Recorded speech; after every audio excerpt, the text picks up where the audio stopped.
Halo, perkenalkan nama saya Breten Junreto dari kelas 1G dengan nomor NIM 1311 2410078. Nah, jadi pada kesempatan kali ini saya membahas mengenai strategi dalam menggunakan metode SMART.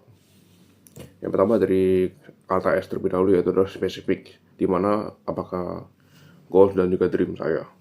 Jadi kalau dari segi akademik dan juga non-akademik itu pastinya ada beberapa goals yang saya sampai. Yang pertama, saya pasti ingin lulus dari Persistia Mulia.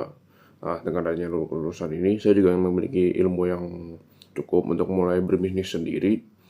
Lalu untuk di bidang non-akademik, saya ingin terus meneruskan hobi yang saya miliki, yaitu adalah untuk menguasai permainan kartu. Nah, dari hobi yang saya miliki ini, saya ingin membawa hobi ini menjadi sebuah bisnis sampingan. Berikutnya, app ataupun measurable. Apakah ada hasil yang real? Nah, jadi kalau dari segi non-akademik terlebih dahulu, menurut saya itu ada measurable, itu bisa. Kita bisa pada contoh di gambar di sini. Jadi di sini kita bisa melihat beberapa performa toko yang saya sudah miliki dari bisnis sampingan yang sudah saya lakukan dari pada saya masih SMA. Nah, jadi dari sini saya bisa lihat ada Tokopedia, terus ini ada bukti foto-foto yang saya foto sendiri untuk dimasukin dalam etalase penjualan. Nah, untuk contohnya itu di sini. Kita bisa melihat dari angka dari penjualan yang saya lakukan secara sampingan.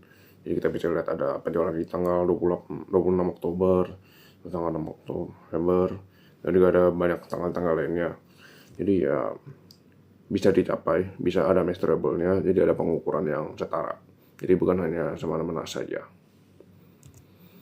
Next, kalau untuk secara akademik, saya ingin mencari nilai dan pengalaman dibicarakan di luar universitas. Jadi kalau nilai itu pastinya measurable, jadi saya itu mendapat nilai yang cukup baik lah, mungkin bisa sekitar 80-an, ataupun dari pengalaman itu dari relasi dan juga skill yang bisa didapat, seperti skill berbisnis, skill membangun relasi, dan sebagainya. Berikutnya yang A, itu adalah attainable. Nah, kalau attainable itu apakah ada peluang dan tantangannya?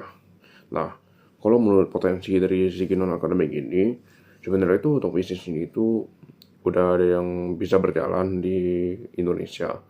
Cuman bagi yang bisa menjadikan pekerjaan utama ataupun bisa sukses 100% dari bisnis ini tidaklah mudah.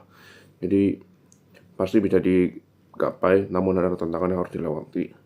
Jangan untuk menurut data untuk bagian akademik, Dutaan Persistia Mulia ini sangatlah berprestasi menurut saya. Karena kita bisa lihat dari bukti-buktinya di mana usaha mereka itu bisa memiliki bisnis sendiri, lalu juga bisa mendapatkan pekerjaan dengan mudah. Dan ya dari situ maka depannya itu pasti lebih terjamin. Terus R, ataupun result oriented and relevant.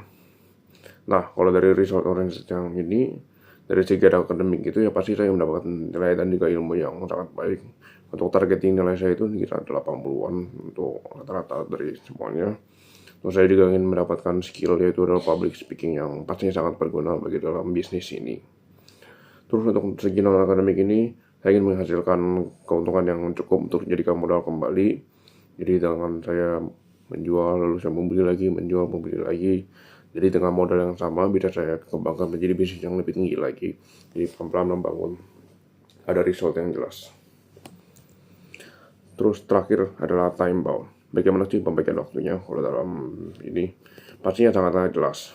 Kalau dalam melakukan bisnis ini, saya itu pastinya memiliki rencana belajar yang ingin saya tunjukkan. Saya rasa semua ini pasti dapat diraih dengan waktu yang sudah disediakan, terutama untuk berkuliah di universitas sebelumnya, di mana saya diberikan waktu sekitar 4 ataupun 5 tahun untuk belajar dalam sisi akademik.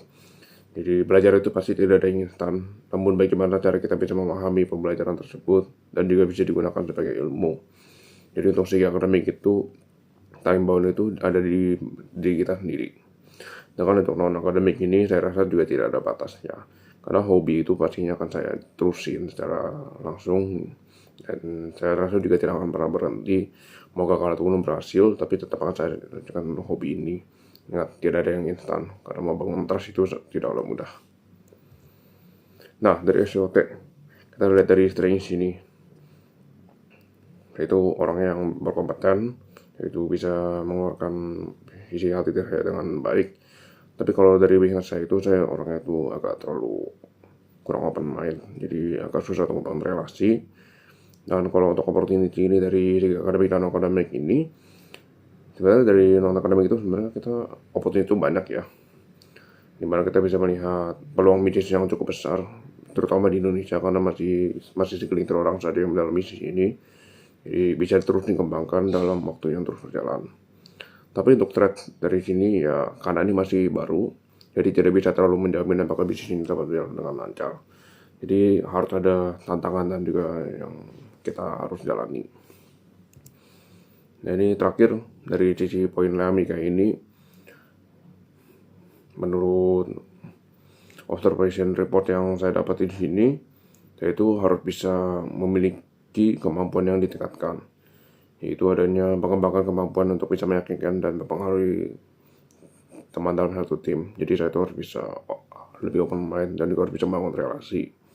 Jadi ya terakhir, ingin pastinya terus belajar dan juga ingin provasi diri, ya waktu akan terus berjalan. Sekian dari saya, terima kasih.